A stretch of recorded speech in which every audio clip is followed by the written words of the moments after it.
Okay, this took a couple days of work, as it's been now 4 days since week 1 of the 2017 PFA season happened. And, oh my goodness, I missed so many records, too, during the last week or so that I forgot to mention. So I have to spend the last 4 days updating the site and stuff to get ready, maybe start doing week 2. Here are the records that were updated. First, we go to the passing yards in a regular season game, which James Cruz, I have no idea how I did not know this, but James Cruz, the quarterback of the Phoenix Storm, had 391 yards, which I didn't even know, surprisingly, was the second most all-time in a regular season game, just 16 yards short of tying Jamie Norwood's 470 he set back on December 25th last year against Philadelphia. I'm actually really surprised how I missed it, because I knew for a fact low point back then in terms of yards going before that game was like in the 360s for a top 10, and he got easily over at 391, but for some reason, just never came to my head. Then we go over to tackles in a game where James Torres from Seattle had 19 tackles, which ties Wilson Sharp time of 19 tackles, although still one short of taking the all-time one. And of course, number 5 was Chris Dallas of Las Vegas with 15 tackles.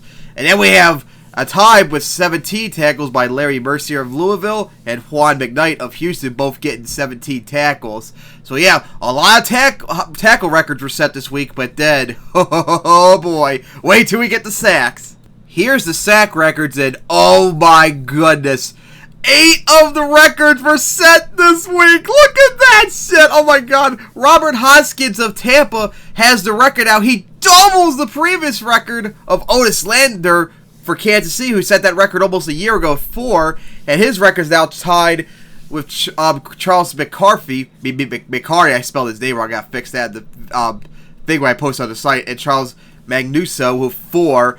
And everyone else got 3 sacks. And Alfred Helms was the only one left on the list who was number 2 before this week. Now his record's all the way down to number 10. But hey, he's got the number 9 record too as well. So yeah, a whole lot of sacks on August 20th. That was a sack-filled day. But that's not all, as we go into the highest score games where a new record was set and actually tied by just 1 point. San Antonio Atlanta, which was the first game of the season, scored 69 points, which was, I believe, 1 point more than the number 10 high scored game was, or was 2 points, something like that. So that got into the record books as well. And then we go to the lowest scored games, which, whoo boy, we had a couple really low scored games, including Buffalo and Pittsburgh. The lowest scored game so far this year was the 3rd lowest scoring game of all time, 13 points in total. And of course, right behind them is 16 points at 5th place, El Paso and Seattle, which was just 16 points. And at the bottom of the list is Louisville and Orlando at number 10, which they scored 19 points. And remember also, Oakland and Los Angeles, that also scored 19 points as well. But since Louisville and Orlando was at 1 p.m. and Oakland at Los Angeles at 4, that game happened first, so therefore it gets the tiebreaker. So we could have had 4 records possibly broken in terms of lowest scored games, possibly. And there are also numerous team records set this week, too, including James Kearse, remember, he now has the all-time most passing yards in the game for the Phoenix Storm. Whole bunch of sack records were set, tackles, too.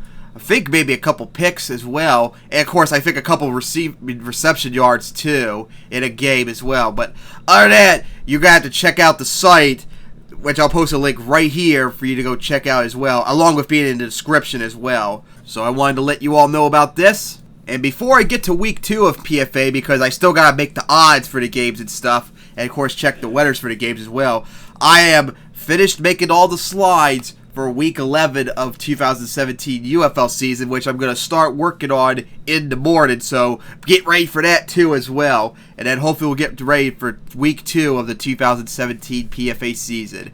So hope you enjoyed seeing these records get broke, because I can't wait to see what's going to happen in week 2 if we're going to have any more records broke.